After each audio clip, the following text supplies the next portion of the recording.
The girl stumbled out of the old pickup truck like a shadow that had lost its shape. Her knees scraped the dirt, her voice shaking as she whispered, "Just kill me fast." The wind carried her words into the endless stretch of highway where the rumble of motorcycles was growing louder, closer, like a storm rolling over dry land.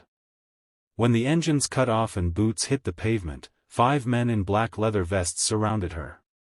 The tallest one, broad-shouldered, tattooed arms marked with years of hard roads, stepped forward. Then, as if sensing something no one else could see, he reached for her trembling hands and gently pulled her torn flannel aside. Beneath the bruises and dust, they saw the mark burned into her skin. Every biker froze. The air went silent. Even the wind seemed to stop breathing. Before we continue, if you believe that kindness can save a life, that second chances matter, please take a moment to like this video, share it, and subscribe to Ripple of Kindness. Your support helps us spread stories that remind the world humanity isn't dead yet. Her name was Rain Whitlock, though it had been years since anyone had called her that. She had run for 3 nights without sleep, hiding behind dumpsters, feeding on scraps, her only goal being distance from a place she once called home. That home had turned into a private prison when the men she trusted most branded her like property, pressing hot metal into her side while she screamed for help that never came. The mark was his signature, a twisted emblem of control. She thought she'd die there. And maybe that would have been easier than escaping. But she ran anyway. And now standing before a group of bikers she didn't know. She had no energy left to run again. The leader, Hawk Grayson, had seen plenty of lost souls. His crew, known across dusty highways as the Iron Shepherds, wasn't the kind of club people approached lightly. But something about Rain's eyes, half frozen in terror, half begging to be unseen, hit him harder than he expected. When his glove brushed over that branded scar, a memory struck him like lightning, a small sister he hadn't seen in years, taken by the same gang symbol that was now burned into this stranger's flesh. He didn't speak. None of them did. The silence was heavier than any threat. Then, without a word, Hawk shrugged off his jacket and draped it over Rain's shoulders. The rest of the crew exchanged glances, understanding without speaking that this wasn't just another lost traveler. This was personal. They brought her to their hideout, an old gas station that doubled as a repair shop.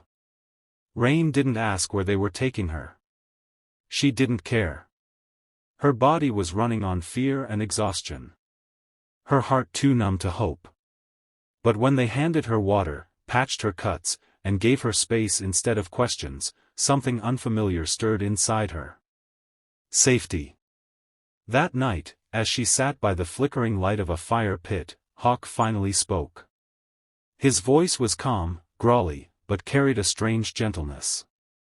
"Who did that to you?" he asked.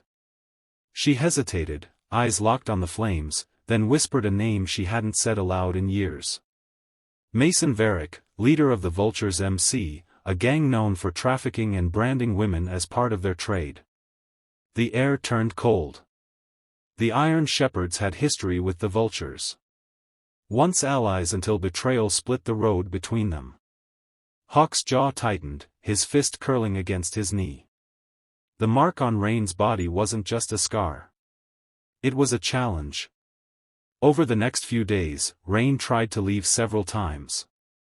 Every time Hawk stopped her, not with force, but with truth. "You walk out there alone, you'll be hunted again," he said once. "But if you stay, maybe for once, you can stop running." It took time, but slowly her walls began to crack. She started talking about her childhood, her dreams before they were shattered, and the hopeless belief that maybe she wasn't meant to survive. One evening, she stood in front of the mirror, tracing the faded outline of the brand. For the first time, she didn't feel shame. She felt anger. Not the kind that destroys, but the kind that wakes the dead inside you and whispers, "Fight back." When Hawk saw that fire in her eyes, he nodded slightly. "Well, make it right," he said.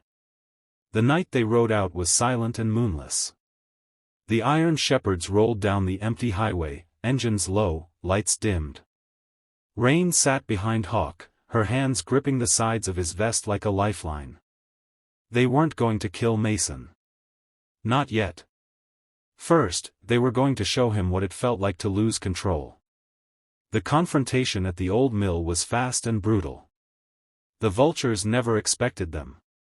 When Mason came out smirking, his arrogance evaporated the moment he saw Rain standing behind the iron shepherds, alive, unbroken, and staring right at him.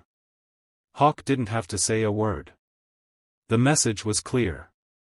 The girl you tried to destroy has a family now, and they ride for her. By dawn, it was over. The vulture's chapter was done. Rain didn't watch what happened to Mason.